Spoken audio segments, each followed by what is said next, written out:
Ao vivo, direto do plenário. Obrigado, senhor presidente. Eu suspendi o pronunciamento do voto quando eu citava o ex-editor executivo do Washington Post, Martin Barron, quando ele falava da dificuldade de termos e de concordarmos com a mesma base factual. E passo a dizer que, no campo eleitoral, a era da pós-verdade também traz os seus impactos, obviamente. E não é de hoje que nós debatemos e enfrentamos essas questões.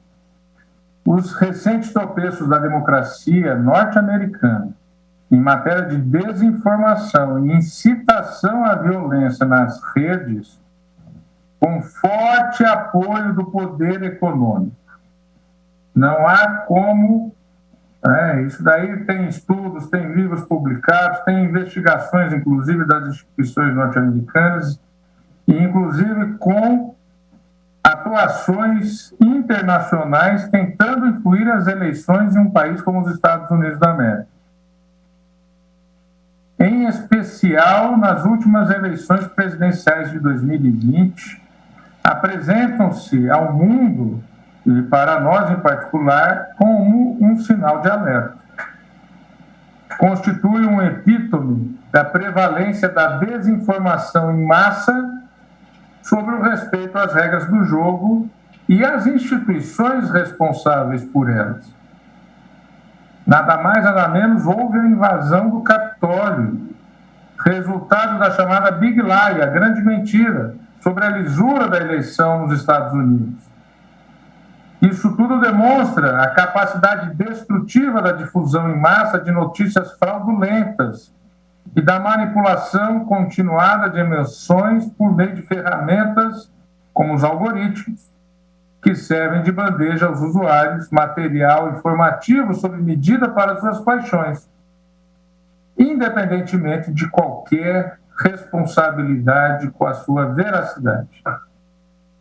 Está à vista de todos, a mais tradicional democracia do mundo encontra-se fraturada, ainda hoje.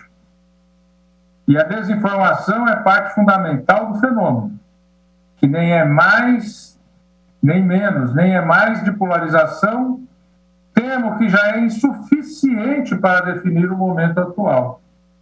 Mais propício, segundo alguns estudos, já falam que o termo polarização já está defasado, que na verdade nós vivemos um mundo de sectarismo e que o termo sectarismo, ao qual se misturam, não raro, componentes de fanatismo e de violência política, é que deveria ser utilizado como no caso da invasão do Capitólio.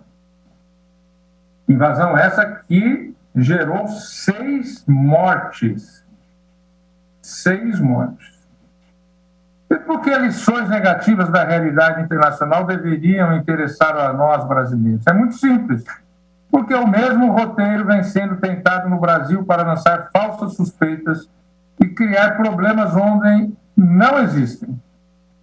A campanha de desinformação contra o voto eletrônico, uma conquista da democracia brasileira, contra a qual nunca foi demonstrada nenhuma evidência concreta de fraude, segue a mesma cartilha da era da pós-verdade. E é preciso estar atento a seus efeitos destrutivos, claramente demonstráveis no caso norte-americano. Em uma pesquisa da rede CNN, da empresa SRSS, divulgada no final do ano passado, nada menos que 78% dos republicanos ainda punham em dúvida a lisura da vitória de Joe Biden nas eleições de 2020. Trata-se de uma clara derrota da verdade factual, sem a qual não se pode falar em convivência democrática saudável. Evitar essa derrota no Brasil é tarefa de todos os democratas. Todos nós temos essa tarefa diante de nós. O ovo da serpente da intolerância e da desinformação, no caso norte-americano, fomentado nas redes, produziu a invasão do Capitólio e continua a fazer parte do contexto político e pode voltar a eclodir e fazer vítimas fatais, inclusive. As campanhas de ódio, como se tem observado, têm efeitos insidiosos e duradouros. reportagem publicada ano passado pela revista New Yorker, intitulada The Big Money Behind the Big Lie, o grande dinheiro por trás da grande mentira, identifica e aponta interesses políticos e econômicos poderosos por trás da continuidade da campanha de desinformação sobre a eleição, mesmo nos meses que se seguiram ao trauma da invasão do Capitólio. Sim, interesses econômicos poderosos, the big money, operando livremente nas redes. Trata-se claramente aqui de um exemplo a evitar, e a legislação brasileira tem uma tradição no sentido de evitar essa liberalidade normativa em relação ao poder econômico. Aliás, está lá na Constituição o comando que já citei, já é referido, o parágrafo 9 do artigo 14. Tem que se procurar o equilíbrio e evitando o abuso do poder administrativo, político e econômico. Pois bem, a professora Nora Pavão, da Universidade Federal de Pernambuco, conduziu estudos muito interessantes a respeito do impacto das notícias fraudulentas, fake news, sobre o voto e sobre o que ela chama de cinismo político, alimentado pelo nivelamento por baixo da percepção pública sobre a política e as instituições democráticas. Em entrevista proferida ainda em 2017, Nora Pavão alertava para os riscos da generalização negativa como fator desmobilizador. E digo eu, mobilizador de sentimentos e orquestrações antidemocráticas. Essa generalização negativa se volta não somente contra as instituições democráticas, mas também contra a própria mídia, inclusive de modo violento, no mundo virtual e no real, com a hostilização, inclusive cotidiana, de repórteres na rua. Disse a professora nessa entrevista, é um atalho cognitivo. Quando começa a achar que todo político é corrupto, em algum ponto o eleitor faz generalização, porque para ele é mais fácil do que ter o trabalho de ir atrás da informação sobre cada um. Fecho a citação. Nesse cenário, temos como recessão democrática e crise da democracia,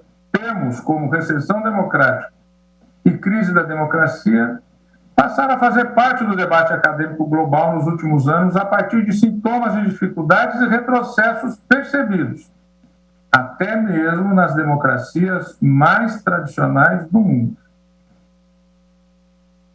A defesa das instituições democráticas contra os engenheiros do caos apontados por Daepoli e os perigos da manipulação da política quântica requer perspectiva histórica, atenção à realidade doméstica e internacional, diálogo permanente e ação coordenada daqueles que têm responsabilidade institucional e compromisso com as regras da convivência em democracia em paz. Sabemos que não é fácil enfrentar a tempestade orquestrada de desinformação, mas é essencial que as instituições democráticas o façam. No Brasil, o Supremo Tribunal Federal respondeu às campanhas de ódio e exerceu seu direito de autodefesa ao abrir inquéritos sobre as fake news e as ameaças direcionadas à corte, que nada mais, nada menos, ao fim e ao cabo, intencionavam subverter o próprio Estado Democrático de Direito e a democracia. O STF tem sido firme para responder a agressões à ordem democrática do país. Ordem democrática que todos nós sabemos foi tão arduamente conquistada. Nesse contexto, devem ser entendidas as ações do Judiciário em defesa das instituições democráticas e da lisura do processo eleitoral em nosso país, que têm sido, infelizmente, atacadas frontalmente nos últimos tempos.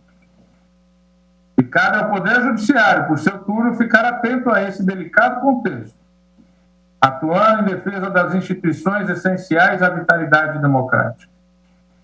Nesse cenário, compete a esta Suprema Corte reafirmar reafirmar a fundamentalidade das liberdades de expressão, liberdade de imprensa e de comunicação, sem descurar, contudo, das situações que resultem no exercício abusivo desses direitos, que não são absolutos, e na vulneração de outras garantias constitucionais e da própria integridade da democracia brasileira. Indo a um outro autor de um livro recente, Yonah Goldberg, no livro O Suicídio do Ocidente. Yonah Goldberg é uma voz conservadora norte-americana. Goldberg faz um alerta sobre os perigos de toda essa trajetória e aporta alguns elementos brilhantes para uma reflexão sobre o que nos trouxe até aqui e sobre os riscos que corremos se não mudarmos o rumo, a partir de nossas próprias reflexões e atitudes individuais. Goldberg aponta corretamente para o risco de colapso de um modelo político, econômico e social responsável por mais de 3 séculos, no que ele caracteriza como o período de maiores avanços e de inédita prosperidade na história da humanidade. O capitalismo e a democracia liberal são elementos fundamentais para esse progresso. Como antídoto para o declínio, sugere um conceito simples, mas fundamental: o das tarefas de manutenção, ou seja, construções humanas precisam de manutenção, relações humanas precisam de manutenção. A democracia e o Estado democrático de direito e suas regras de convivência também precisam. É isso que está em jogo neste julgamento. A manutenção diante das forças tecnológicas novas, poderosas e potencialmente avassaladoras, de regras do jogo que preservam a paridade de armas no âmbito eleitoral. E todas essas reflexões evidenciam a influência que as mídias, sejam as novas ou as tradicionais, têm exercido sobre a dinâmica democrática. Trata-se, portanto, de um campo que não pode ficar totalmente livre de regulação. É preciso que haja balizas que garantam que as liberdades comunicacionais sejam exercidas, sem o sacrifício de outros valores constitucionais igualmente assegurados, como a rigidez do processo eleitoral, a igualdade entre os candidatos, a moralidade, a honra dos candidatos, a vedação do anonimato e a própria verdade factual, pressuposto lógico da democracia. Dito isso, adentro agora é um capítulo específico que denomina propaganda eleitoral e seus limites legislativos, o objeto da ação direta 6.281. Pois bem, a partir das reflexões aqui mencionadas e das premissas do meu voto, compartilho das preocupações acerca dos riscos associados ao fortalecimento das redes sociais em detrimento dos veículos de mídia tradicional. Não há dúvidas de que a circulação de informações nas redes sociais, embora tenha amplificado o acesso à informação, impossibilitado ao cidadão exercer sua liberdade de expressão no espaço público, trouxe, por outro lado, uma série de consequências danosas para a integridade das democracias contemporâneas, tais como o avanço da desinformação, do discurso de ódio, da polarização e da violência política. No entanto, com as devidas vênias, divirjo da conclusão do eminente relator e dos ministros que o acompanham, por entender que, não obstante as sensíveis mudanças e, sem dúvida nenhuma, os fundamentos trazidos por suas excelências bastante sólidos, as sensíveis mudanças no contexto das comunicações sociais devidamente evidenciadas a partir do voto proficiente do eminente relator e nosso presidente, ministro Luiz Fux, as salvaguardas instituídas pelo artigo 43 e pelo artigo 57C, eu vejo que ainda são plenamente justificáveis para coibir o exercício abusivo da publicidade e, por consequência, do poder político, econômico pelos candidatos, partidos, coligações, ou agora, se vier a acontecer, federações partidárias. Pois bem, na realidade, em meu sentir, as mudanças observadas nas comunicações sociais, a meu ver, militam não por um alargamento, mas sim em favor da necessidade de maior regulação da propaganda eleitoral, sobretudo na internet, e não do afrouxamento da regulação já existente. Ademais, não vejo nos mencionados dispositivos, do ponto de vista da sua escrita e do seu conteúdo e da sua mensagem comunicativa, violação das liberdades de expressão e de informação, e nem mesmo da igualdade de chances entre os candidatos. Ao revés, pelo contrário, entendo que essas limitações estão em consonância com os valores esculpidos na Constituição Federal, mormente, mais uma vez citando o parágrafo 9º do artigo 14, que preconiza os ditames da moralidade, da normalidade e da legitimidade das eleições contra o quê? A influência do poder econômico e abusos de toda sorte, visando a resguardar a igualdade de oportunidades e o equilíbrio entre os candidatos.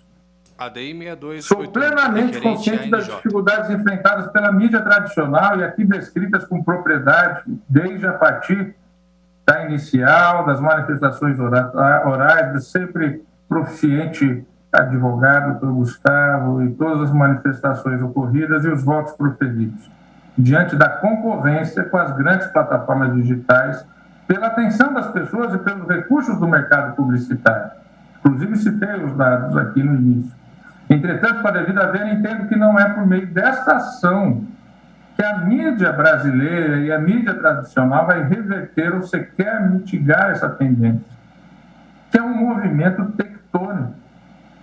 As dificuldades estruturais do modelo de negócios do jornalismo profissional, que são globais, e o advento do teto de gastos eleitorais no Brasil não me parece ser elementos suficientes para que façamos aqui uma revisão dos critérios de equidade e de contenção ao poder econômico em relação à propaganda eleitoral, que, aliás, já foi aplicado em várias eleições. Por outro lado, novamente pedindo vênia ao eminente presidente, querido amigo e relator do caso, e aos ministros que o acompanharam, vejo, ao revés, sérios riscos na concessão de interpretação conforme ao artigo 57C caput e parágrafo 1º, inciso 1, para permitir a propaganda eleitoral paga na internet em sítios eletrônicos de toda e qualquer organização econômica que produza, veicule ou divulgue notícias. E aqui aponto dois motivos principais. O primeiro ao qual aludiu o voto do eminente ministro Alexandre de Moraes. É o de que não é desprezível o poder do anunciante na relação com os veículos de comunicação, em especial os de menor porte e receita em um país com as características complexas do Brasil. E o segundo é o de que essa definição, por mais que tenha o objetivo de prestigiar o jornalismo profissional, responsável, que aqui destaquei e enalteci, inclusive citando Ana Arendt, traz em seu bojo a possibilidade de beneficiar atores na internet que se disfarçam de veículos de comunicação, mas são responsáveis por desinformação em massa e propagação de campanhas de ódio, prontos até mesmo para atacar a democracia e erodir a confiança da opinião pública, inclusive da mídia tradicional, mediante pagamento. Nem preciso citar aqui o recente episódio de alguém que defendeu um partido nazista. O inquérito das fake news chamou a atenção de todas e todos para o problema. A meu ver, o remédio proposto aqui pode contribuir, ao revés, para piorar a situação e não para melhorá-la. A promoção do equilíbrio entre os competidores passa pela regulação do poder das plataformas. E aqui é um tema muito importante que todos nós temos acompanhado e o que o Congresso tem que definir, que é a responsabilização e exatamente daqueles que, como o anonimato das pessoas que emitem manifestações de redes sociais, mas plataformas anônimas. Plataformas que não têm responsabilidade, que não têm onde serem achadas. Pois a desregulação somente fortalece o poder de fogo dessas plataformas anônimas, tendo em vista seus algoritmos e seus gigantescos bancos de dados pessoais.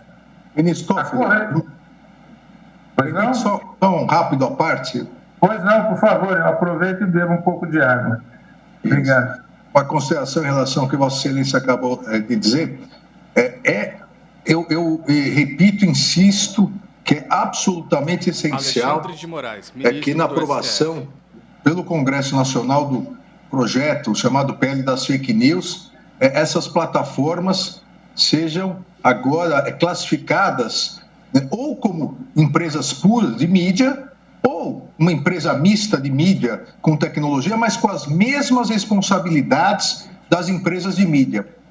Se isso não vai, obviamente, de uma hora para outra, resolver todos os problemas, vai avançar muito no que Vossa Excelência acabou de dizer, no combate ao anonimato, porque as plataformas, quando são oficiadas judicialmente, de mensagens absurdas, violentas, defendendo, como já foi dito aqui, nazismo, racismo, machismo, a favor da pedofilia, questões anônimas dizem que não tem nada a ver com isso. Enquanto a mídia tradicional, ela faz essa peneira. A mídia tradicional, ela tem essa responsabilidade. E também a necessidade, a partir dessa classificação como empresas de mídia, de serem registradas no Brasil e terem filiais ou uma representação no Brasil, como qualquer outro, entre aspas, negócio no mundo. Obrigado, presidente. Obrigado, ministro Toffoli. Muito obrigado, ministro Alexandre, eu que agradeço. E, aliás, essa parte de Vossa Excelência, nesse momento, é muito bem-vindo, porque, segundo li nos jornais, o Congresso, a Câmara dos Deputados, mais especificamente, aprovou urgência para a votação do projeto de lei que exatamente trata dessa questão relativa às plataformas digitais. E também aqui é uma maneira de um diálogo institucional. Julgamento de ação sobre os limites da propaganda eleitoral paga na imprensa escrita o Parlamento e na internet. Para a melhor disciplina desse ponto, uma vez que os temas chegam ao Judiciário nas suas várias instâncias, primeira, segunda, depois superior e depois aqui no Supremo, onde temos já até questões com repercussão geral já em andamento. Pois bem, o mundo todo desperta para a necessidade de regulação das plataformas. A União Europeia tem decisões, seja na Corte, seja no seu parlamento, enfim, é algo que estamos e devemos estar atentos. Por outro lado, compreendo que o debate relativo à veiculação de propaganda eleitoral no contexto dos meios de comunicação social mais afeta a dimensão econômica subjacente à disputa eleitoral do que propriamente as liberdades de imprensa e de expressão. Quando nós trazemos essa questão da comunicação nas redes sociais para o âmbito eleitoral, nós temos que trabalhar com aquelas premissas da Constituição. Aliás, na sua síntese de voto objetiva que o fez a eminente ministra Rosa Weber, que foi a última a votar na data de ontem, ela destacou isso, exatamente a questão de que ela partia exatamente dessas premissas constitucionais da necessidade de se evitar o abuso do poder econômico, porque isso é o que está exatamente no comando do parágrafo 9 do artigo 14. De outro lado, criar balizas à propaganda eleitoral paga nos veículos de comunicação social não compromete a liberdade editorial desses veículos. A liberdade editorial dos veículos continua intocada.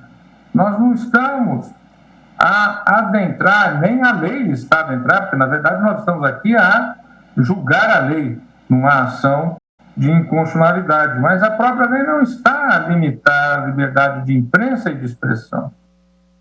Aqui trata-se de publicidade. publicidade eleitoral. Não há limitação para que esses veículos divulguem fatos políticos, opiniões, realizem debates entre os candidatos, exponham as diferentes visões dos leitores dos membros da redação. O que se restringe é a dimensão comercial desses meios de comunicação, que vêm bastante reduzidas suas chances de obter receitas em decorrência da divulgação de propaganda eleitoral. Pois bem, essa redução se dá em um âmbito muito específico e restrito, que é o da propaganda eleitoral, e ocorre em benefício da paridade de armas no pleito, quando se previne o exercício do poder econômico e o abuso da publicidade. Pelo exposto, reitero que não vislumbro violação das liberdades de imprensa e de expressão. Entendo que a assimetria de tratamento conferida pelo dispositivo à propaganda em mídia tradicional e nas redes sociais, a meu ver, não vai se resolver com a desregulação da propaganda nos veículos de internet e da mídia tradicional. O debate deve avançar, sim, a meu ver, com as devidas vênias, sobre a necessidade de maior regulação, sim, da propaganda política nas redes sociais, considerando os múltiplos efeitos colaterais nefastos dos abusos na internet e do poder dos algoritmos sobre a dinâmica democrática, fenômeno observado nacional e internacionalmente. A regulação adequada da propaganda eleitoral na internet, seja na mídia tradicional, seja nas redes sociais, é condição indispensável à integridade dos processos eleitorais, garantida mediante eleições justas, equitativas, genuínas e críveis. É assim de suma importância que se assegure a rigidez da propaganda eleitoral, proporcionando que ela se desenvolva em um ambiente livre da influência do poder econômico, abuso do poder político e das distorções que decorrem do modelo de negócios adotado na publicidade realizada pelas plataformas digitais.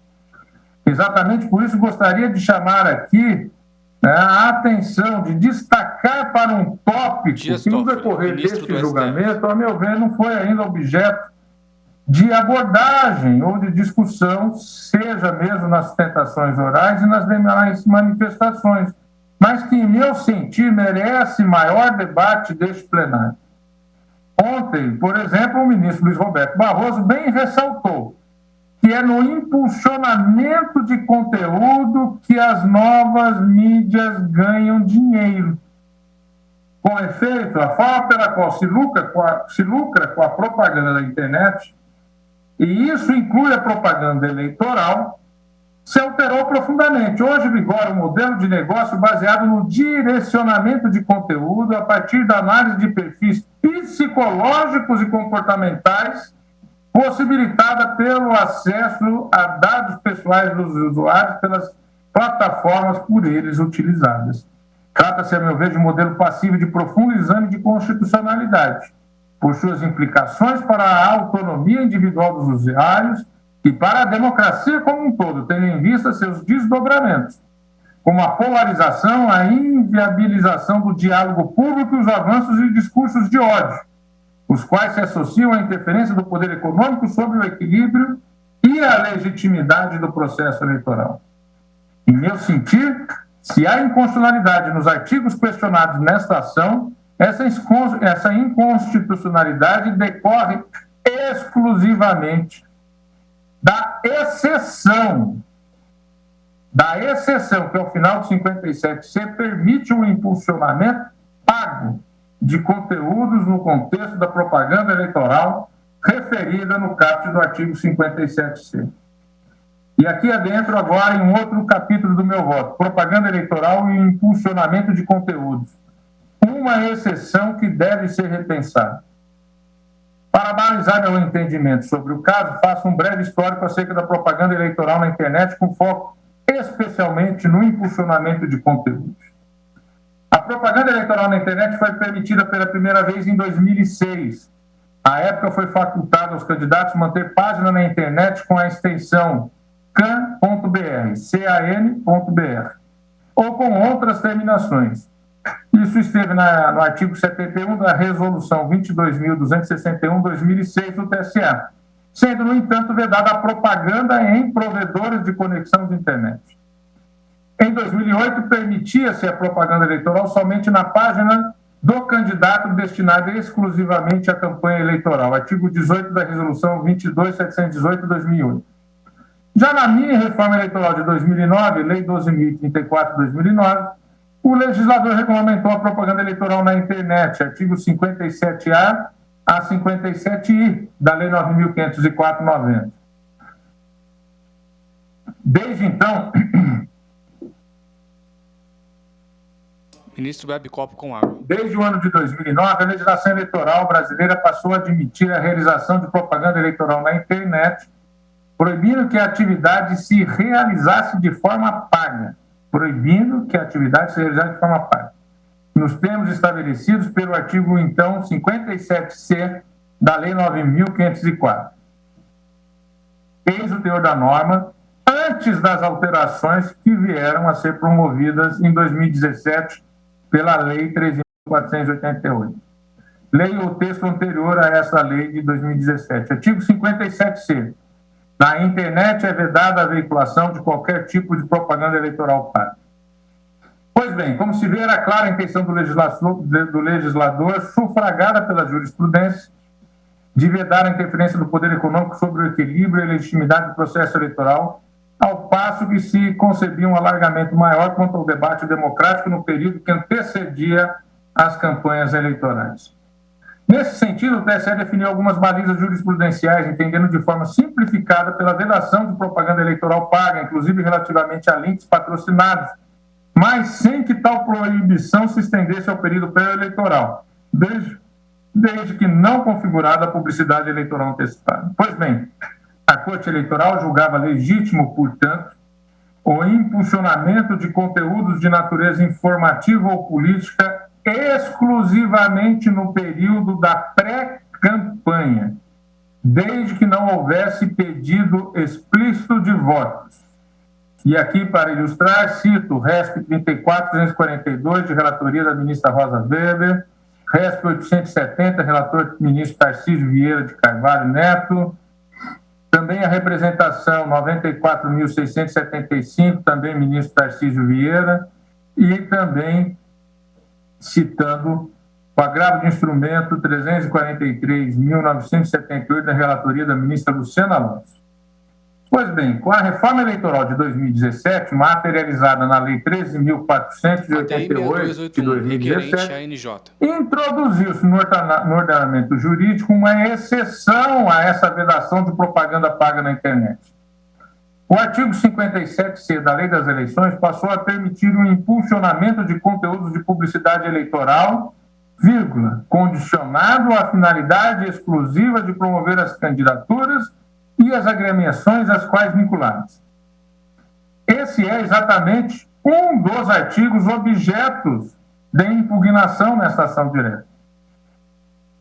Permito-me a leitura do dispositivo. Artigo 57C na redação dada em 2017 vigente e impugnada aqui. É vedada a veiculação de qualquer tipo de propaganda eleitoral paga na internet, excetuado o impulsionamento de conteúdos, desde que identificado de forma inequívoca como tal e contratado exclusivamente por partidos, coligações e candidatos e seus representantes. Fecho a citação. Por sua vez, a Lei das Eleições determinou ainda nos termos do 57J que, abro aspas, o Tribunal Superior Eleitoral regulamentará o disposto nos artigos 57A a 57I desta lei, de acordo com o cenário e as ferramentas tecnológicas existentes em cada momento eleitoral, e promoverá para os veículos, partidos e demais entidades interessadas a formulação e a ampla divulgação de regras de boas práticas relativas a campanhas eleitorais na internet. Fecho aspas. E digo que, em razão desse dispositivo expresso de lei, bem como para regular a propaganda eleitoral, a utilização e a geração do horário eleitoral gratuito e coibir condutas ilícitas em campanha eleitoral, o TSE editou a Resolução 23.610, de 18 de dezembro de 2019, que foi posteriormente objeto de alterações para as eleições de 2020, Resolução 23.264 de 2020, e mais recentemente, para as eleições deste ano, de 2022, Resolução número 23.671 de 2021. Pois bem, vejam que para as eleições de 2022, o TSE já regulamentou o tema. Ou seja, o tema encontra-se regrado já por essa resolução do TSE. A partir da lei das eleições e da regulamentação do TSE vigente, podemos concluir que a legislação autoriza a realização de propaganda eleitoral por meio de contratação de impulsionamento de conteúdo. No entanto, atento aos riscos que a utilização desse mecanismo suscita ao equilíbrio do pleito eleitoral, o legislador também instituiu balizas à prática. A mesma linha tem seguido o Tribunal Superior Eleitoral, conforme se observa nas seguintes limitações normativas. Passo a destacar. É expressamente vedada a contratação de impulsionamento de conteúdo por qualquer pessoa natural. Isso está no 57B, inciso 4, letra B da norma 1504. Da propaganda eleitoral paga na imprensa escrita e na internet. Outra restrição. O impulsionamento deve ser contratado exclusivamente por partidos políticos, federações, coligações, candidatas, candidatos e pessoas representantes. Artigo 57B da norma 1504 e artigo 29, caput, da resolução 23.610/2019. Ele deve ser identificado de forma inequívoca como propaganda eleitoral, 57B da 9.504 e 29, parágrafo 5º da resolução. Ele deve ser considerado gasto eleitoral e, portanto, sujeito a registro e aos limites legais. É vedada a utilização ainda de impulsionamento de conteúdos e ferramentas digitais não disponibilizadas pelo provedor da aplicação de internet, ainda que gratuitas, para alterar o teor ou a repercussão de propaganda eleitoral, tanto próprios quanto de terceiros, 57B, parágrafo 3º da 9.504. Ainda outras.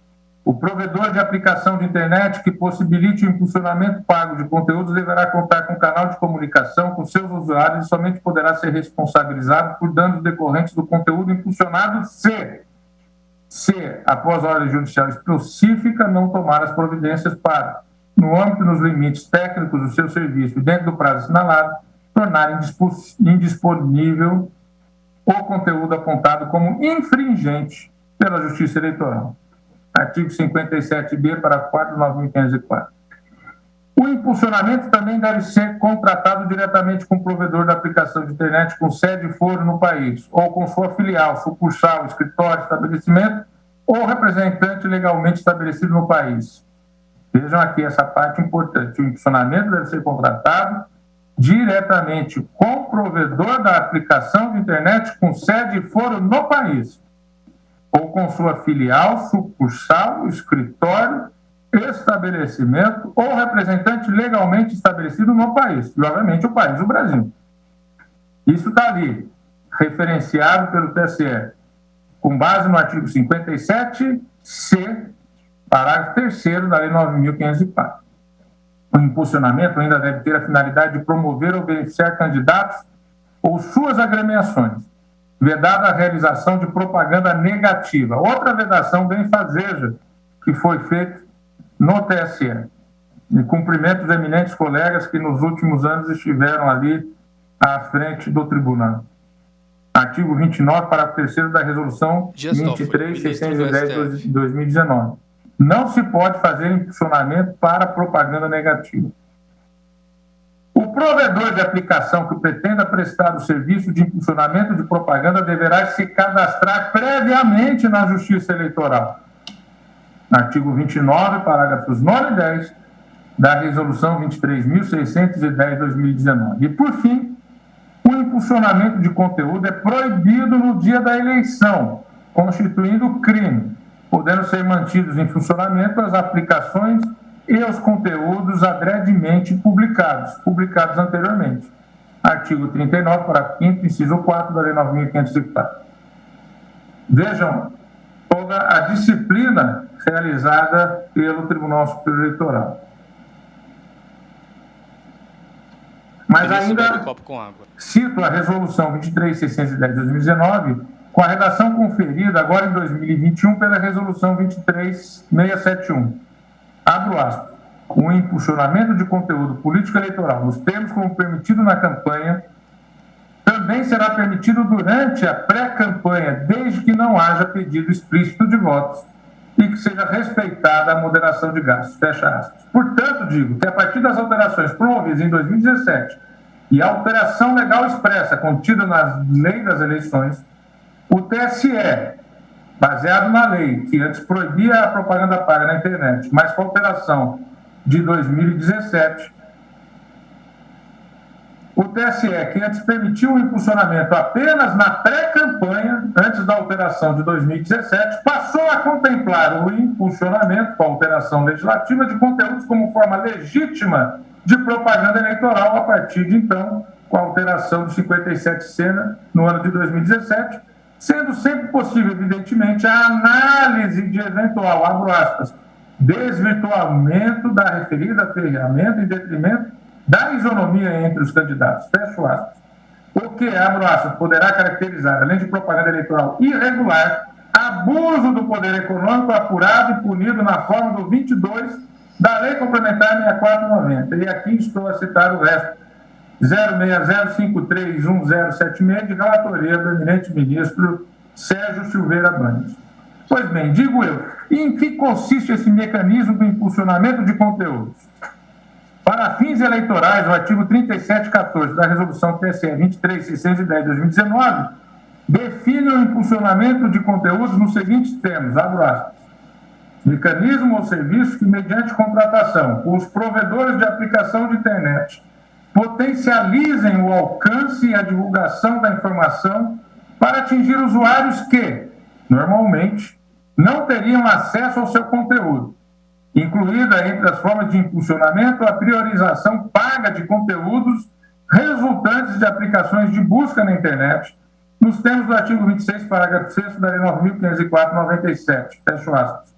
Pois bem, nos termos do 26, parágrafo 2º da 9.504, inclui-se no conceito de impulsionamento a priorização paga de conteúdos resultantes de aplicações de busca na internet, uma subespécie de impulsionamento. O termo impulsionamento, adotado pela legislação eleitoral, é uma referência a um mecanismo de criação de publicidade disponibilizado aos usuários das redes sociais.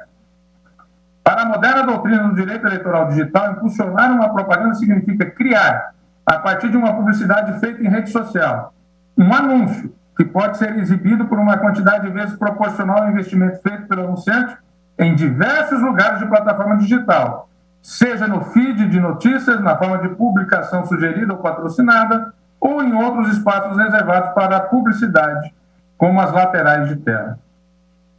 Digo, então, em resumo, por meio de impulsionamento, paga-se para que determinado conteúdo tenha seu alcance ampliado, atingindo pessoas que a ele não teriam acesso, por não seguirem o perfil ou página onde o conteúdo... Julgamento de ação sobre os limites à propaganda eleitoral. O alcance do conteúdo será tanto maior quanto maior for o investimento do anunciante. Requerente à NJ. Vejam aqui a questão do abuso. O alcance do conteúdo será tanto maior quanto maior for o investimento do anunciante.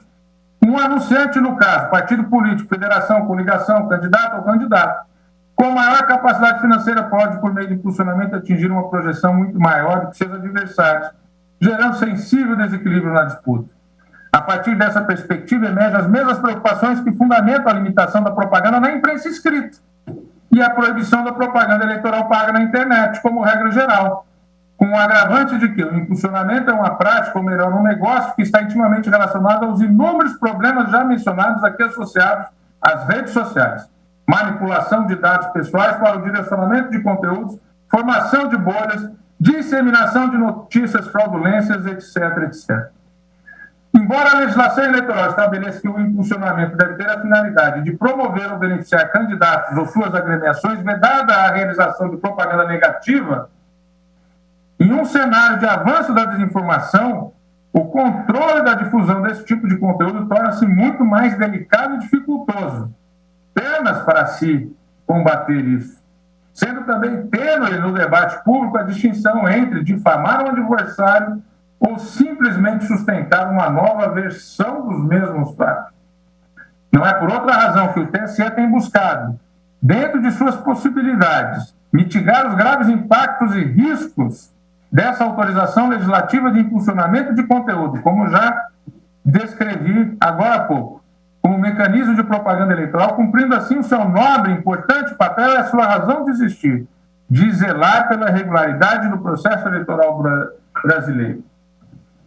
Aproveito aqui novamente o ensejo para louvar o árduo, competente e técnico trabalho que tem sido executado pelo TSE em prol da regularidade do processo eleitoral e da realização de eleições justas, equitativas e críveis, com importantes campanhas de esclarecimento, parcerias com plataformas digitais e intensa normatização para fazer frente aos desafios das aceleradas mudanças nas ferramentas tecnológicas existentes. O TSE recentemente vedou, por exemplo, a realização de propaganda, abro aspas, por meio de disparo em massa de mensagens instantâneas sem consentimento da pessoa destinatária ou a partir da contratação de expedientes tecnológicos ou serviços não fornecidos pelo provedor de aplicação em desacordo com seus termos de uso. Artigo 34 da Resolução 23.610, com a redação conferida pela Resolução 23.671/2021. Pois bem, conforme definiu o TSE na Resolução 23.610, artigo 37, inciso 21, disparo em massa consiste no, abro aspas, envio, compartilhamento ou encaminhamento de um mesmo conteúdo ou de variações deste, para um grande volume de usuárias e usuários por meio de aplicativos de mensagem instantânea, fecho aspas. Trata-se, digo, tal como o impulsionamento de um mecanismo ou um negócio por meio do qual se amplifica o alcance de determinado conteúdo com todos os riscos associados já mencionados aqui. Reconheço que o modelo de negócio do impulsionamento, e vou me caminhando para a conclusão, senhor presidente, eminentes colegas, o modelo de negócio do impulsionamento de conteúdo autorizado pela lei eleitoral e o do disparo em massa de mensagens proibido pelo TSE são distintos.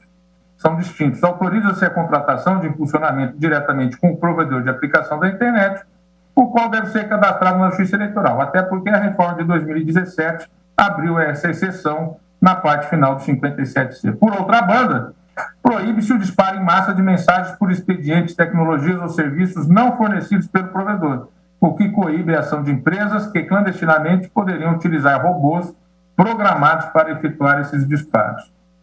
No entanto, deve-se reconhecer que os dois recursos se assemelham em suas consequências práticas, tanto o que está autorizado quanto o que não está. Ambas as ferramentas permitem ampliar sensivelmente o alcance dos conteúdos no caso da propaganda eleitoral. Os riscos de publicidade abusiva, do avanço da desinformação e de dificuldades de fiscalização estão presentes em ambos os casos. Portanto, não vejo distinção para fins de vedação entre a contratação de impulsionamento de conteúdo e o disparo em massa de mensagens instantâneas. Por fim, em um momento no qual o mundo desperta para a necessidade de regulação e de responsabilização das plataformas, cabe lembrar um dado básico. Quem paga uma rede social para que impulsione conteúdos, ou seja, para que empregue seus algoritmos para alcançar um universo maior que o dos seus próprios seguidores em determinada rede, faz o mesmo que alguém que paga um jornal para publicar um anúncio. Em suma, em meu entender, o impulsionamento pago de conteúdo não deveria ser exceção às vedações e limitações da propaganda eleitoral paga. Esse é um tema sobre o qual entendo que deva haver maior reflexão, maior debate e uma disciplina mais rigorosa. À luz do que hoje sabemos, urge que nos debrucemos mais detidamente sobre isso para estabelecer limites que se apliquem a todos. Não se trata de abolir parte essencial do marco normativo eleitoral existente, aplicável à mídia tradicional. Afinal, esse marco confere importância fundamental ao combate aos abusos do poder político e à influência do poder econômico. O tratamento equitativo, a meu ver, deve ser aplicado justamente no sentido contrário, para que também os novos atores sejam aplicados limites legais em matéria de difusão de conteúdos pagos, com foco na influência do poder econômico e não a de eliminar sua aplicação à mídia impressa. Julgamento de ação sobre os a arquitetura normativa brasileira em matéria constitucional tem, na busca da equidade, um dos seus princípios fundamentais, o que se reflete em regras e condições equilibradas de concorrência no âmbito eleitoral por razões históricas e sociais que nenhum de nós ignoramos. O Brasil aprendeu que o território livre da internet se tornou, nas últimas 2 décadas, um gigante, um segmento econômico de grande peso econômico, político e social, o qual merece dos 3 poderes da sociedade atenção à altura de sua capacidade de influência e de sua responsabilidade social.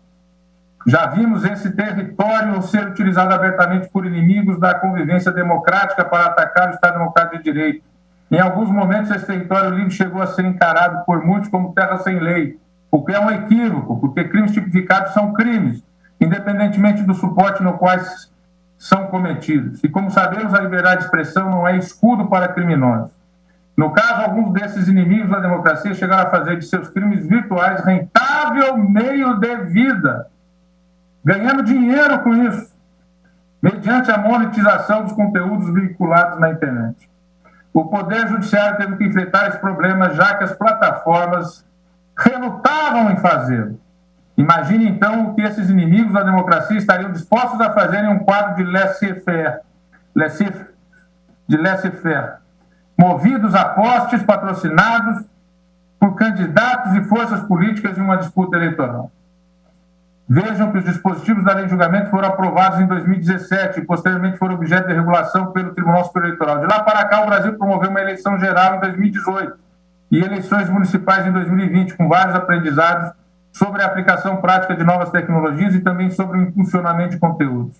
Até então, pouco se sabia sobre a extensão do poder de manipulação nas redes, como foi demonstrado pelo Brexit, a saída do Reino Unido da União Europeia, e vem sendo estudado desde então, inclusive em eleições de outros países. Esses novos atores já demonstraram seu poder de influência exercido mediante pagamento e uso de mecanismos operacionais que não primam pela transparência. A psicóloga social norte-americana Shoshana Zuboff estudou a fundo o modelo de negócios das chamadas Big Techs e cunhou o termo, abro aspas, capitalismo de vigilância, fecho aspas, que tem na utilização indiscriminada de dados pessoais dos usuários um elemento de manipulação e de rentabilidade. Para a autora, estabeleceu-se uma nova ordem econômica, na qual a experiência humana é a matéria-prima para práticas comerciais ocultas de extração de informações, a predição de comportamentos e de vendas. No livro A Era do Capitalismo de Vigilância, de 2019, Zuboff relaciona esse fenômeno a uma lógica econômica parasitária, subordinada à modificação comportamental. Ela define a nova ordem como uma mutação desonesta do capitalismo marcada por concentrações de riqueza, conhecimento e poder sem precedentes na história humana. Fecho aspas.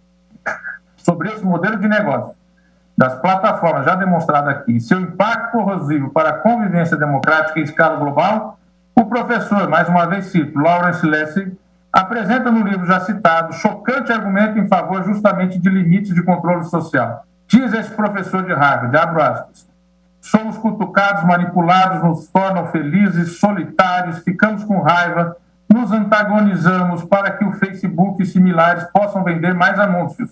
Pense nisso. Se tivéssemos destruído a democracia para que pudéssemos erradicar a fome mundial, se tivéssemos tornado impossível o entendimento para que pudéssemos achar a cura do câncer ou acabar com a mudança climática, quem sabe aí poderíamos pensar se o sacrifício teria valido a pena. Mas todo o sacrifício aqui é para que se possa vender mais anúncios. Fecho aspas. E acrescenta Leslie, a internet não é sinônimo do mal, até que passa a ser. Porque, acima de qualquer coisa, há o seguinte dado, as plataformas modernas de mídia podem estar tornando-se incapazes como cidadãos e cidadãs. A democracia é empobrecida para que o Facebook possa enriquecer. Fecho aspas. Digo, então, esse é o novo campo econômico-social no qual a legislação deve buscar o equilíbrio de condições em matéria eleitoral. E nós, como juízes constitucionais, principalmente juízes constitucionais, não podemos nos furtar a refletir sobre tudo. Por isso, a regulação da propaganda paga deve se estender, a meu ver, a todas as suas modalidades, e não o contrário, como resultaria na prática da interpretação conforme o referido artigo 57C. O ritmo vertiginoso das mudanças sociais e do comportamento propiciadas pela revolução tecnológica das últimas décadas impõe o recorrente reexame das balizas normativas do jogo democrático, o fito de adequá-las à realidade mutante desse nosso tempo histórico.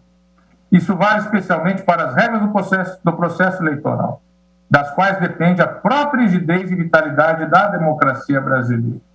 A velocidade das mudanças tecnológicas observadas nos últimos anos e seus reflexos na dinâmica democrática impõem às instituições de Estado brasileiras, à cidadania, e aos atores do jogo democrático um olhar atento e responsável diante de forças novas e poderosas na esfera pública, sem descuidar dos atores tradicionalmente estabelecidos, caso da mídia impressa e da legislação vigente. O atual julgamento reflete essa necessidade de equilíbrio na análise. E chegando à conclusão desse quadro, não avanço, senhor presidente, não avanço no sentido de declarar nesta ação direta a inconstitucionalidade do impulsionamento de conteúdos relativos à propaganda eleitoral na internet. Apesar de entender, por tudo aquilo que eu trouxe nas premissas iniciais e também depois na análise técnica jurídica constitucional, apesar de entender por todo o exposto que estamos diante de um processo, sim, de inconstitucionalização dessa exceção aberta em 2017, a parte final do artigo 57C. Todavia, entendo que nesta ação direta a prudência se impõe. Para balizar esse raciocínio, cito o ensaio publicado recentemente por Stephen Breyer, que acabou de anunciar sua saída em final de janeiro da Suprema Corte dos Estados Unidos. Juiz da Corte Suprema dos Estados Unidos, recentemente aposentado do cargo. O ensaio se intitula A Autoridade da Corte e o Perigo da Política. The Authority of the Court and the Peril of Politics. Nesse ensaio, que tem como base elementos de uma conferência proferida por ele durante a pandemia, na Scalia Lecture da Harvard Law School, Breyer aponta para a necessidade de autocontenção dos juízes. Para quê? Como fator de legitimação das decisões da Suprema Corte na imprensa escrita e na internet, e de preservação do respeito e acatamento social às decisões da Corte, tendo presente o fato de que juízes não eleitos têm o poder de frear autoridades eleitas. Ele usa a imagem de polícia de fronteira para apresentar a atitude ideal das cortes em matérias de constitucionalidade, com ênfase nos âmbitos da autoridade e na definição do que um governo ou legislador pode ou não fazer.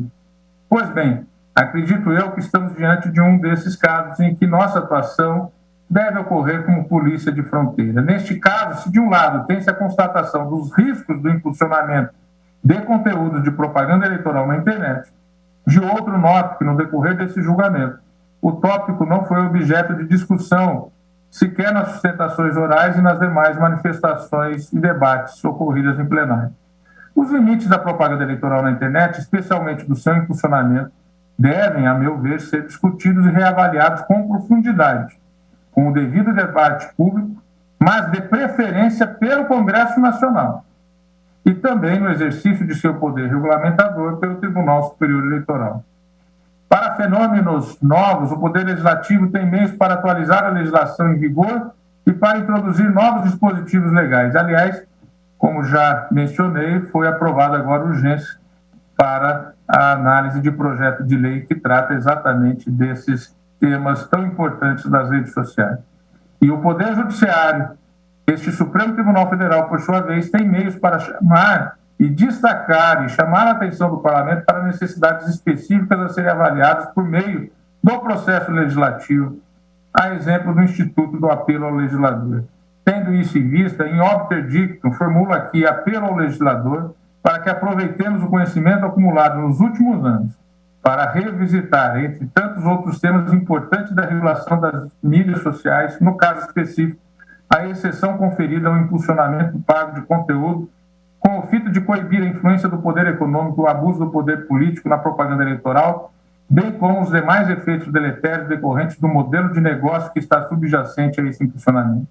Temos eleições a cada 2 anos no Brasil, e estou seguro de que essa questão requer uma reanálise atenta pelo legislador, preferencialmente o mais cedo possível. E chego ao dispositivo. Pelo exposto, senhor presidente, senhoras ministras, senhores ministros, todos que nos acompanham, pedindo mais uma vez vênias pelo tempo tomado, mas também pedindo vênia pelas compreensões diferentes apresentadas, eu peço vênia ao eminente relator e àqueles que o acompanharam para divergir de Vossa Excelência, senhor presidente, e julgar improcedente a ação direta de inconstitucionalidade e declarar a constitucionalidade dos artigos 43, caput, e 57C, caput, parágrafo 1º, inciso 1, da Lei 9.504/97, razão pela qual, na conclusão, acompanha a divergência inicialmente aberta pelo ministro Nunes Marques e com esse óbito dicto de apelo ao legislador. É como voto, senhor presidente. Obrigado pela atenção. Muito obrigado, ministro Dias Toffoli. E nós presidente do STF. Temos um período de prorrogação da sessão, comparando com o intervalo que nós nos alongamos, de mais ou menos uns 10, 15 minutos, em razão das audiências. Eu pergunto a Vossa Excelência, ministra Carmen, se esse tempo é suficiente para Vossa Excelência e para o ministro Lewandowski para concluirmos o julgamento. Presidente, da minha parte, eu farei um resumo do resumo que eu tinha feito para que eu possa já exarar meu voto. Eu farei juntada de voto escrito, como sempre faço. Ótimo. A menos que Vossa Excelência entenda por bem, mas eu posso fazer um pronunciamento rápido também, como já foram alguns, mais que outros, e preferia, de uma vez, fazer a emenda do voto, se for o caso, para fazer a juntada e, portanto, cumprir já a tarefa. Então, Vossa Excelência tem a palavra. Senhor presidente, mais uma vez cumprimentando Vossa Excelência, como presidente, também como relator dessa causa, senhores ministros, e cumprimento cada um, especialmente agora com o ministro Dias Toffoli, pelo brilhantíssimo voto que acaba de dar e que nos realmente trouxe dados tão importantes a respeito de matérias muito novas, como os temas que foram por ele afirmados, com muita verticalidade. Cumprimento também o senhor Procurador-Geral da República, também declarando a satisfação de tê-lo conosco perfeitamente integrado já e sem nenhum tipo de dificuldade de saúde. Cumprimento os senhores advogados, cumprimento também, senhor presidente, Vossa Excelência, pela manifestação inicial de solidariedade às vítimas dessas tragédias que estão acontecendo, especialmente nos últimos dias em Petrópolis e em outros lugares do Brasil. E faço coro inicialmente, senhor presidente, saudando também o ministro Lewandowski com os parabéns pela eleição super merecida. Eu fui sua vice e sou testemunha do brilhante trabalho por ele desenvolvido, ministro Fachin, futuro presidente, ministro Alexandre. Eu faço coro com todos os colegas, senhor presidente, também sobre a importância do tema que se tem nesta ação. Isso foi reiteradamente delineado desde o voto de Vossa Excelência. Também não posso deixar de enfatizar, e faço isso no voto escrito, de que farei juntada, como disse, das dificuldades do tema, pela novidade de se pôr em questão a ainda validade constitucional de uma norma que inicialmente era considerada válida em face de um quadro social e um quadro de fato, de tecnologias completamente diferentes, com plataformas como hoje o ministro Dias Toffoli enfatizou num histórico e numa pesquisa tão densa dos fatos, das aplicações e das consequências deste mundo transformado pela tecnologia, por seres humanos, incluídos os eleitores, que são transformados, como o ministro Toffoli enfatizou, nas lições que também trouxe, mas eu diria, ministro Toffoli, que são formados a uma nova formação advinda dessas informações.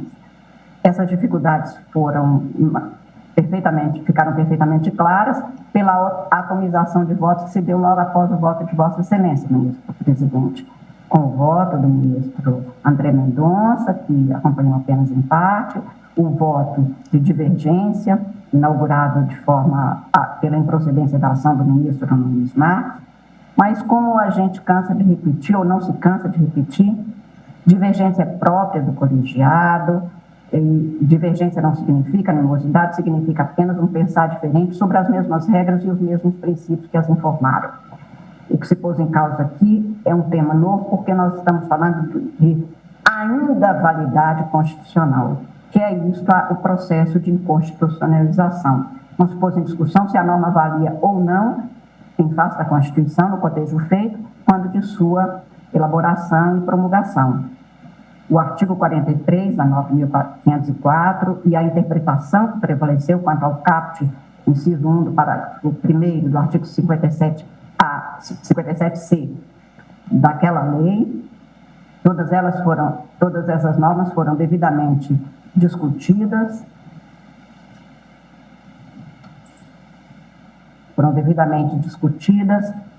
e a postulação do arrastamento mesmo da invalidade das resoluções do TSE se dão por conta exatamente da grande transformação que a tecnologia proporcionou com essas plataformas, o uso dela, o mau uso de todas elas, o abuso, os crimes praticados, né, nesses espaços, isso que eu chamo de um verdadeiro faroeste digital que se tem e que não se tinha. Mas das normas, portanto, o que se pôs aqui em questão é a constitucionalidade que haveria de prevalecer ou não, ou que se chamou aqui desde a petição inicial, da inconstitucionalização das normas e da necessidade de uma interpretação do dispositivo contido no parágrafo do artigo 57C especificamente. Isso tudo se deu por conta da grande transformação que hoje o ministro Dias Toffoli, com tanta ênfase e superiormente pesquisa e demonstração se fez, de uma outra realidade decorrente exatamente dessas novas plataformas que determinaram formas inteiramente inéditas de se comunicar socialmente ou até isoladamente, como o ministro Toffoli mostrou pelas bolhas, que causam enorme impacto no processo político, no processo democrático e, claro, no processo eleitoral. Cuidando daqueles dispositivos, portanto, de normas voltadas para a imprensa escrita num deles e a reprodução na internet do jornal escrito, eu considerei, senhor presidente, faço isso de forma alongada no meu voto, que na minha compreensão e com todas as vênias das compreensões diferentes, não se afasta aqui a deferência devida ao legislador por estarmos cogitando de um processo de inconstitucionalização, porque nós não estamos cogitando da invalidade desde o nascedouro daquelas normas. O que se tem é um substrato fático que não mais prevalece e, portanto, a reinterpretação feita num determinado ponto ou considerar o afastamento do fundamento que deu causa àquela norma é perfeitamente legítimo, insisto, para mim isto não é um afastamento da deferência devida ao legislador. Também se discute, mais do que liberdade de expressão ou de imprensa, a liberdade da imprensa, especialmente aqui a da imprensa escrita, e da repetição, em face dos valores e dos princípios que informaram e que legitimaram a adoção da restrição imposta nos dispositivos, na interpretação dos dispositivos, diante desta grande transformação. A pergunta que se pôs, portanto, é se a restrição estabelecida naquelas normas ainda atenderia aos princípios determinantes legislativamente da providência legal, da providência que restringe um atuar de particulares, mas que tem, claro, uma finalidade pública. Porque se o quadro fático que se restringiu, que se limitou legitimamente à atuação dos órgãos de imprensa não existe mais, a meu ver, a sua subsistência válida também deixou de ter sustentação do sistema. Se o tema fosse fácil, não se teria, claro, tantas as posições diferenciadas que nós vemos aqui. Portanto, senhor presidente, senhores ministros, da minha parte, como disse, farei juntada de voto escrito, mas pedindo toda a vênia divergência, eu estou acompanhando o pensamento e os fundamentos que conduziram à disposição formulada no voto de Vossa Excelência, presidente. Eu me preocupei enormemente no início, especialmente com o que o ministro Toffoli até levantou hoje, e a regulamentação que já existe na resolução do Tribunal Superior Eleitoral. Mas na sessão inaugural, o ministro Edson Fachin, que agora assumirá proximamente o tribunal, disse que isto não representava qualquer tipo de dificuldade, que poderia, conforme o resultado, ser devidamente comatado pelo tribunal. Então, eu afastei essa preocupação inicial de, com este julgamento, se ter alguma dificuldade que poderia comprometer, ou pelo menos causar algum impacto no processo eleitoral. E, portanto, estou votando sem essa preocupação que inicialmente eu cheguei a ter e me conter com ela. O que eu digo no meu voto, senhor presidente, é que o mundo se transformou, a comunicação social é completamente nova, inédita, a imprensa tida como tradicional, como foi aqui mencionado em vários votos, não tem mais, como anotado por alguns ministros, ou por quase todos, a partir da exposição de Vossa Excelência mesmo, o papel que deteve até mesmo no processo eleitoral e que poderia, pela atuação, como a que se tem nas normas questionadas, de alguma forma permitir um desequilíbrio no pleito, comprometer a igualdade de candidatos, levar um abuso do poder econômico, até mesmo porque já foi ventilado em todos os votos, a possibilidade de se ter, paralelamente, essas outras plataformas atuando, e demonstração disso foi o que hoje nós vimos, mais uma vez, o ministro Dias Toffoli acentuar todos os mecanismos que foram aproveitados para introduzir mentiras, para introduzir desequilíbrio, para introduzir manifestações no dia do pleito, na véspera do pleito em outras plataformas. Portanto, não seria essa que causaria o desequilíbrio, pelo contrário. O seu afastamento poderia até mesmo impedir esclarecimentos nos momentos próximos do pleito. Mas ainda me pareceu, e digo isso no meu voto, que o abuso do poder econômico, que era uma legítima preocupação e tem de ser até mesmo pela determinação constitucional, e que poderia fundamentar e continuar a fundamentar validamente as normas questionadas, e não me parece mais possa ser atendido por uma desonomia ou uma desigualação do tratamento dado a cada uma dos órgãos de imprensa. Menos ainda, portanto, determinar validamente o fundamento de regras proibitivas da atuação livre. Essas tecnologias de informação, as mídias sociais, a presença e troca de dados, impressões, opiniões, verdade e tantas e quantas muitas mentiras que circulam basicamente nas redes sociais não poderiam mesmo ter sido vislumbradas em toda a extensão e efeitos pelo legislador de mais de uma década atrás. Mudou-se a legislação eleitoral, comportamento decorrente de julgamentos como esse,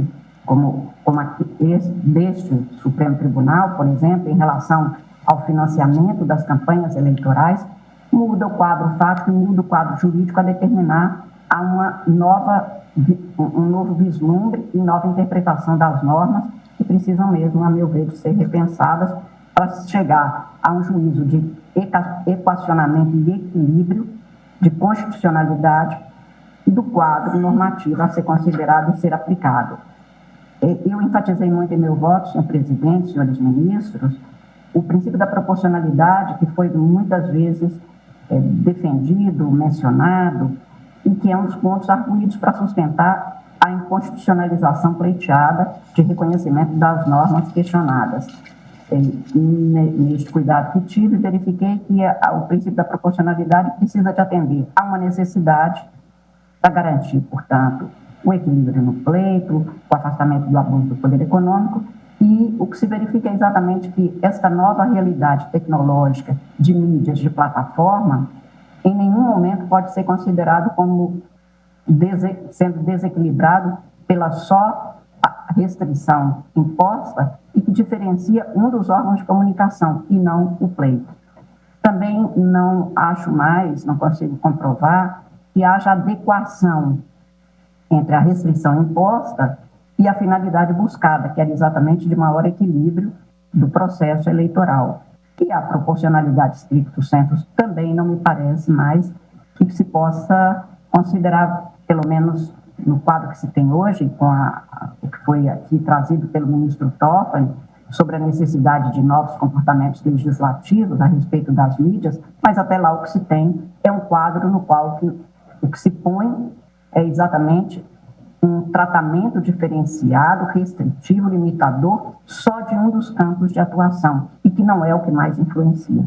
Por isso, senhor presidente, fazendo valer as normas constitucionais de liberdade de atuação, sem que se tenha comprovado, na compreensão que adotei, dos princípios que devem reger um pleito democrático, plural, com capacidade de atuação dos atores do processo eleitoral democrático, eu estou, como disse, acompanhando a conclusão exposta no voto de Vossa Excelência e, portanto, julgando procedente a ação, com todas as vênias da divergência, e dos alongados, judiciosos e muito aprofundados fundamentos que levaram à conclusão da divergência. É como voto, senhor presidente.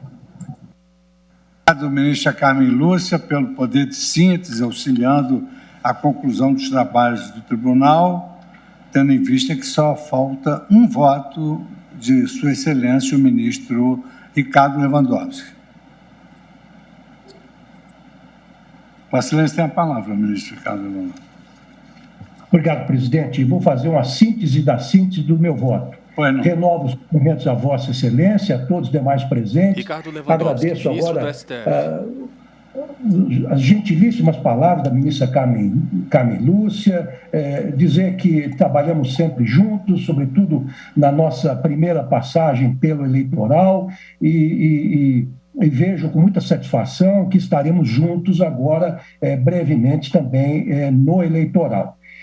Senhor presidente, em apertadíssima síntese, eu entendo que o fato de o nosso ordenamento constitucional prestigiar a liberdade de expressão, a livre iniciativa, o pluralismo político, o regime republicano e o princípio democrático, não significa que o Estado esteja proibido de regular a propaganda política e, no caso, aquela veiculada pelos jornais impressos.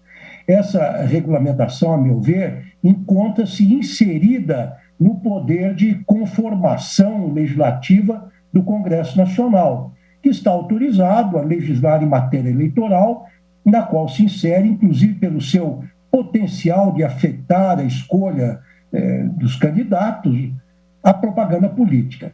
Essa competência foi acionada, por exemplo, para disciplinar a propaganda eleitoral no rádio e na televisão, foi acionada também para disciplinar a utilização de outdoors, foi acionada ainda para proibir comícios conjugados com espetáculos artísticos, os chamados showmícios, e mais, foi acionada para impedir a propaganda paga na internet. Então, penso que o texto legal impugnado nesta ação revela uma escolha legítima do legislador ordinário, porque disciplina a propaganda eleitoral em veículos impressos, objetivando garantir a paridade de armas entre os candidatos em atenção ao postulado constitucional da isonomia. O texto visa, sobretudo, assegurar a rigidez do processo eleitoral, de modo a garantir o livre convencimento e a livre manifestação da vontade dos eleitores, protegendo-os contra o abuso do poder econômico. Por isso, com a devida vênia das opiniões em contrárias, não vislumbro qualquer ofensa à Constituição, como também entendo inexistir qualquer espaço para a interpretação conforme. Eu preciso dizer, contudo, que simpatizo com a posição intermediária externada pelo ministro André Mendonça, que entende ocorrer na espécie uma omissão legislativa quanto à propaganda jornalística veiculada pela internet.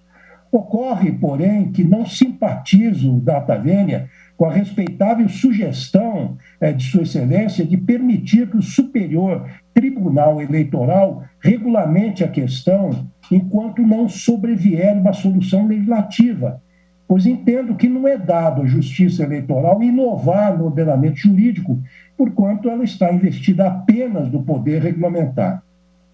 Penso, ademais, que não existe ainda um consenso quanto à regulamentação da propaganda política pela internet.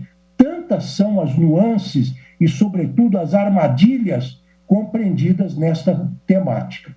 Trata-se de um fenômeno recente, ainda insuficientemente compreendido, com relação ao qual o máximo que se pode fazer no momento, e mesmo assim de forma limitada, é tentar reduzir a sua interferência deletéria no processo eleitoral, em particular no tocante à difusão de fake news, como regra, impulsionadas por robôs. Então, senhor presidente, peço vênia a Vossa Excelência, aqueles que o acompanharam, e com essas brevíssimas considerações, julgo totalmente improcedente a ação, alinhando-me com a divergência aberta pelo eminente ministro Nunes Marques. É como voto.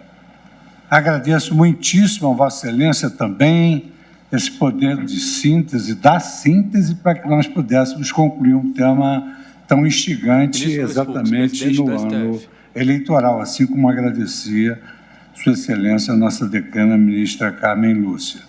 E com essa finalização da votação, eu proclamo o resultado que a Corte, por maioria, julgou a ação direta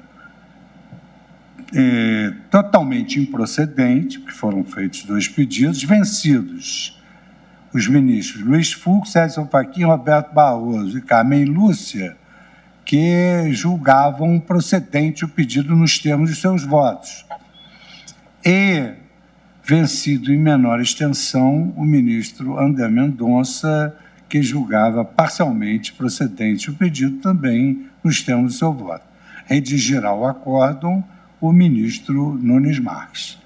Com esse resultado, agradecendo a participação e a colaboração de todos para que terminássemos esse julgamento, ao excelentíssimo Procurador-Geral da República, ao doutor Gustavo Birembonha, aqui presente, aos nossos colaboradores, eu declaro encerrada a sessão. Muito obrigado a todos. Fim da sessão.